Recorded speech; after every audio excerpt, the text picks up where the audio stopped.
नमस्कार। आज हम जिस श्लोक को पढ़ने जा रहे हैं उसमें बताया है कि धर्म ही व्यक्ति की पहचान है। धर्महीन व्यक्ति को पशु कहा जाता है। तो देखेंगे श्लोक नंबर 26। आहार निद्रा भय मैथुन च सामान्यमेतत् पशुभिर्नराणां धर्मो हि तेषामधिको विशेषो धर्मेण हीनाः पशुभिः समानाः। इसमें धर्महीन व्यक्ति को पशु कहा जा रहा है। आहार निद्रा भय मैथुन च, इसका अन्वय इस प्रकार होगा। आहार निद्रा भय मैथुनम एतत् सामान्यम एतत् पशुभिर्नराणाम् एतत् नराणां पशुभिः सामान्यम। अन्वय इस प्रकार है। आहार निद्रा भय मैथुनम एतत् नराणां पशुभिः सामान्यम हि धर्म तेषां विशेषः अधिकः धर्मेण हीना पशुभिः समानाः। आहार निद्रा भय तथा मैथुन। आहार निद्रा भय मैथुन च। आहार निद्रा भय तथा मैथुन, ये चारों ही क्रियाएं मनुष्य और पशुओं में समान होती है। सामान्यम एतत् पशुभिर्नराणां, ये चारों क्रियाएं मनुष्य और पशुओं में समान होती है। धर्मो ही तेषाम अधिको विशेषो, ही का मतलब निश्चय ही। निश्चय ही धर्म ही मनुष्यों का अधिक विशिष्ट गुण है। अधिको विशेषो, अधिक विशिष्ट गुण है। धर्मेण हीनाः पशुभिः समाना, धर्म से जो हीन मनुष्य होता है वह पशु के समान ही है। इस श्लोक में बताया है आहार निद्रा भय मैथुन, ये चारों ही क्रियाएं मनुष्य और पशुओं में समान होती है और निश्चय ही धर्म ही मनुष्यों का विशिष्ट गुण है। अतः धर्म से हीन मनुष्य पशु के समान ही है। तो कवि कहता है कि मनुष्य और पशु में चारों क्रियाएं कौन सी? आहार। आहार का मतलब भोजन। मनुष्य भी भोजन करता है और पशु भी भोजन करते हैं, दोनों में समान है। निद्रा मतलब नींद। मनुष्य भी सोता है, नींद लेता है, पशु भी नींद लेते हैं। भय, मनुष्य भी किसी से भयभीत हो सकता है, होता है, और पशु भी अन्य प्राणियों से भयभीत होते हैं। मैथुन, मनुष्य और पशु दोनों के द्वारा क्रिया की जाती है। तो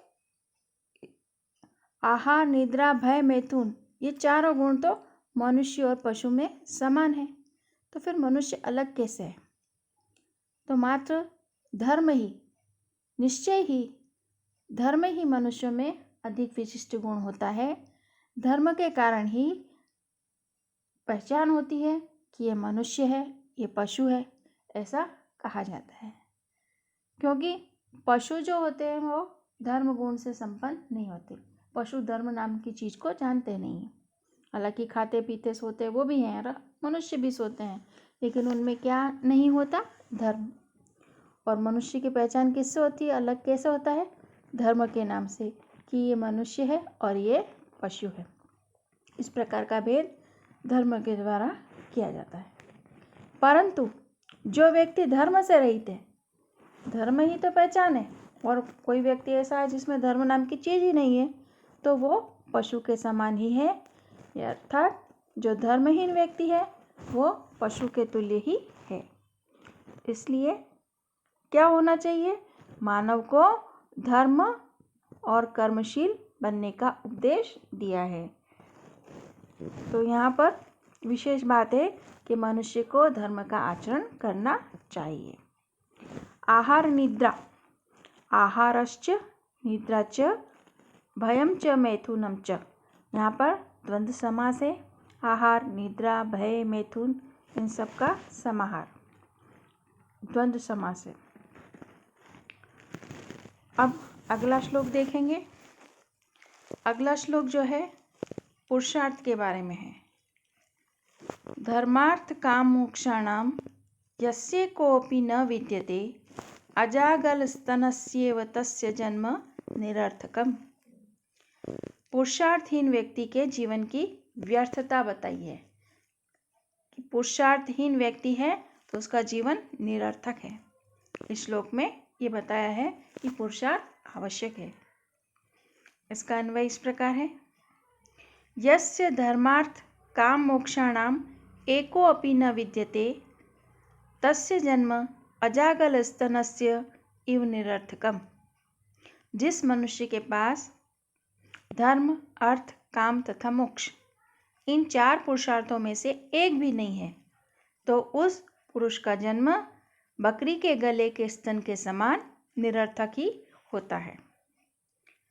तो हमारे शास्त्रों में धर्म, अर्थ, काम और मोक्ष ये 4 पुरुषार्थ प्रतिपादित किए गए हैं।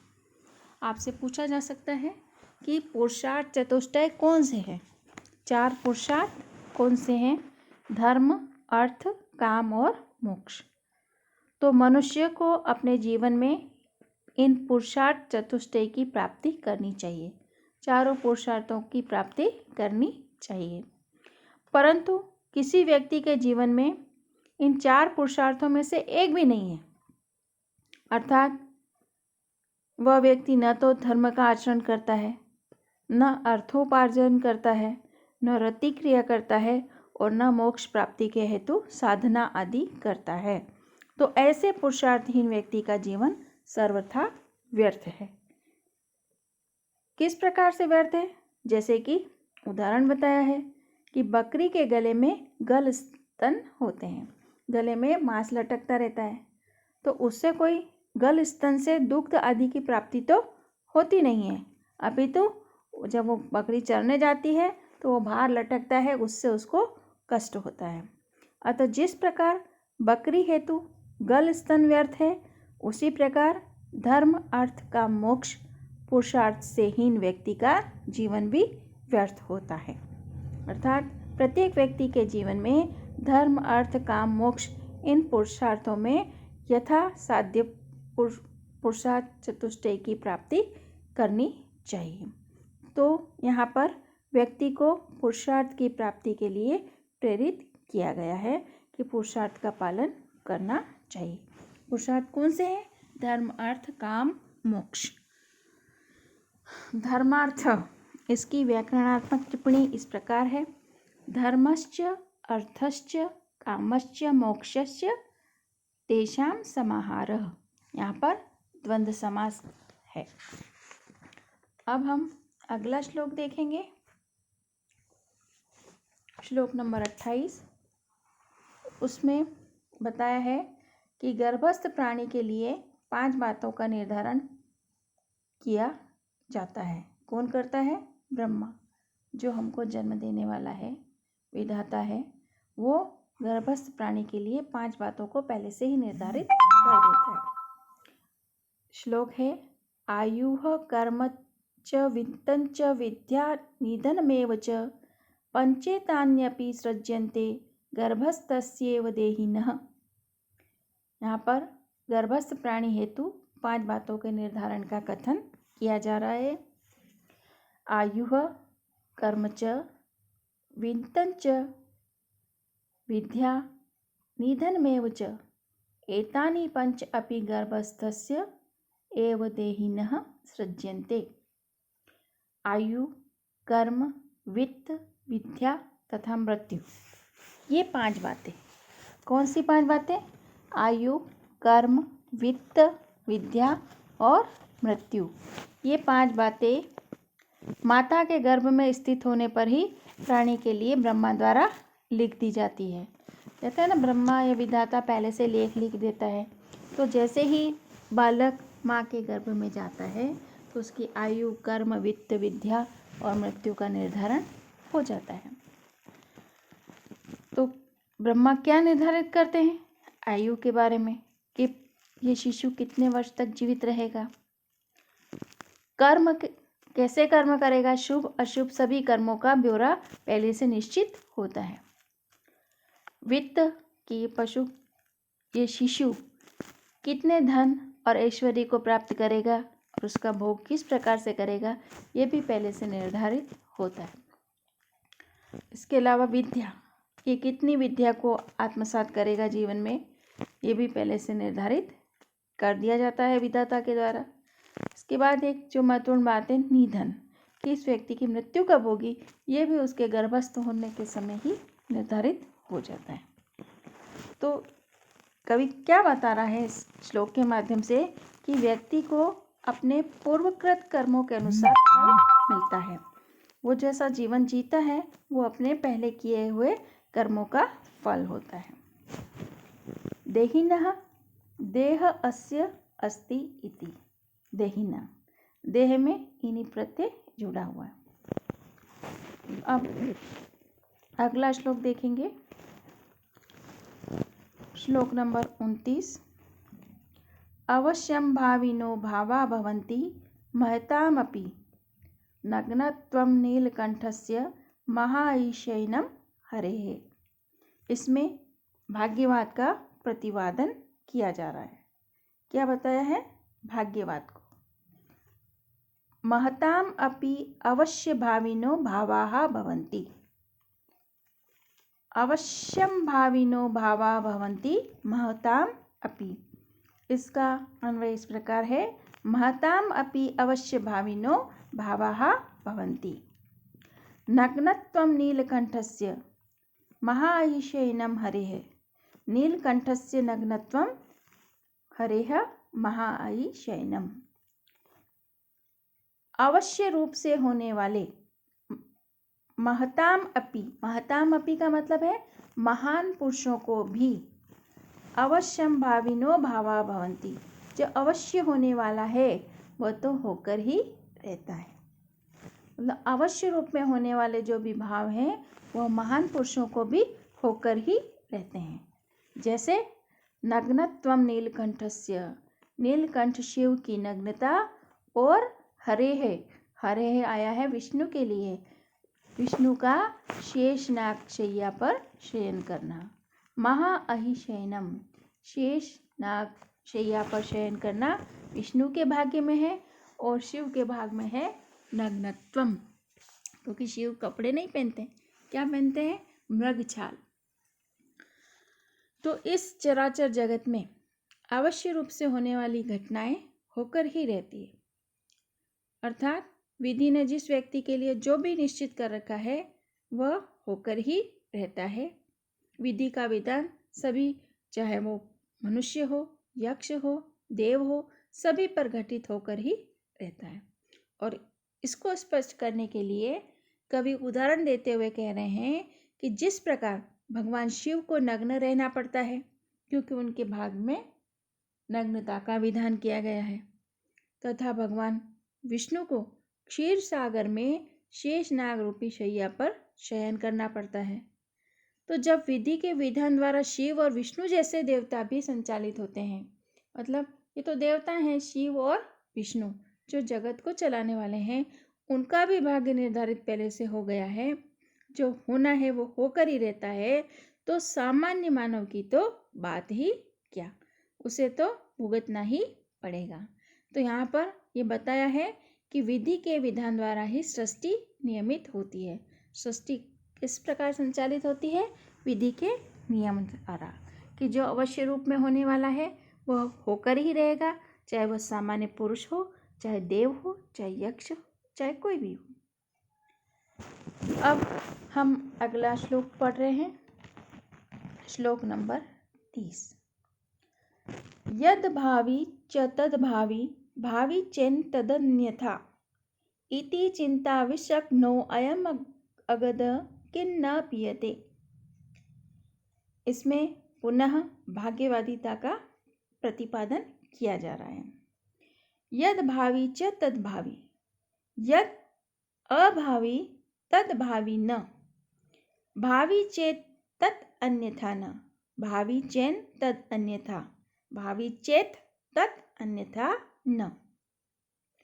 इति चिंता विषग्नो अयम गदः, इति चिंता विषग्नः अयम अगदः किम न पीयते, अर्थात यद अभावी, जो कार्य नहीं होने वाला है, तद भावी न, तो वह कभी नहीं होता है। भावी चेत, तथा जो कार्य होने वाला है, तद अन्यथा न, तो वह अन्यथा नहीं होता, यानी कि वह रुकता नहीं है, वो गलत नहीं होता। यद अभावी तद भावी न, जो कार्य नहीं होने वाला है, अभावी है, वह कभी नहीं होता। जो नहीं होने वाला है तो वो कभी नहीं होता, और जो भावी है, होने वाला है, वो कभी अन्यथा नहीं होता। इस प्रकार चिंता रूप विष को नष्ट करने वाला यह औषध क्यों नहीं पिया जाता। मतलब ये अगर जो इस बात को समझ ले कि जो नहीं होने वाला है वो कभी नहीं होगा, जो होने वाला है उसको कोई टाल नहीं सकता, तो इस चिंता रूपी विष का जो औषधि है उसको क्यों नहीं पी लेते, क्यों नहीं समझ लेते कि हमारे हाथ में तो कुछ है ही नहीं। कभी कहना चाहता है कि इस संसार में जो कार्य घटनाएं आदि नहीं होने वाली होती है वो कभी घटित नहीं होती, और जो कार्य होने वाले होते हैं वे होकर ही रहेंगे। उसको अन्यथा नहीं किया जा सकता, उसे रोका नहीं जा सकता। अर्थात कार्य का होना अथवा कार्य का न होना, ये दोनों ही बातें पूर्व निर्धारित है, पहले से तय है कि कार्य होगा या नहीं होगा। जो नहीं होने वाला है वो कभी नहीं होगा, और जो होने वाला है उसे अन्यथा नहीं कर सकते, उसमें परिवर्तन नहीं किया जा सकता। तो इस प्रकार का विचार करते हुए यह चिंता रूपी विष को नष्ट कर देने वाला औषध तुम्हारे द्वारा क्यों नहीं पिया जाता।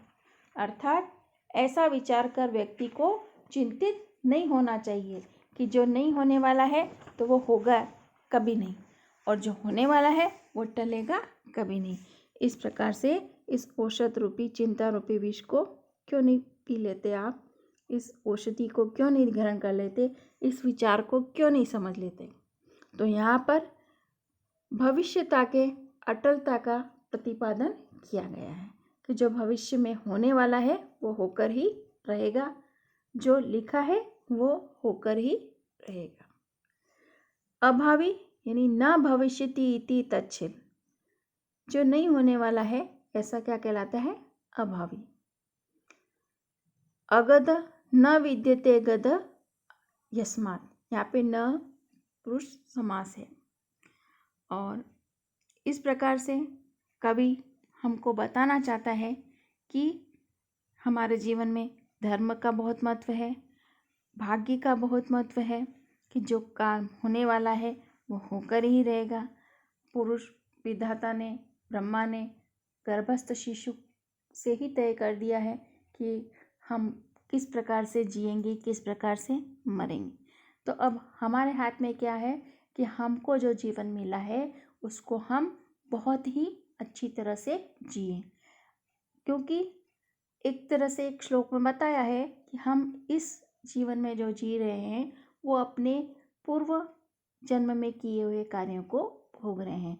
तो इस जीवन को हम सफल बनाएं, क्योंकि मनुष्य जीवन बहुत ही दुर्लभ है, और इस जीवन का आप अच्छी बातों में उपयोग करें, अपने आप को सदाचारी बनाएं और अपना जीवन बेहतरीन दूसरों के सेवा कार्य में लगाएं, दूसरों के लिए लाभकारी बने। धन्यवाद।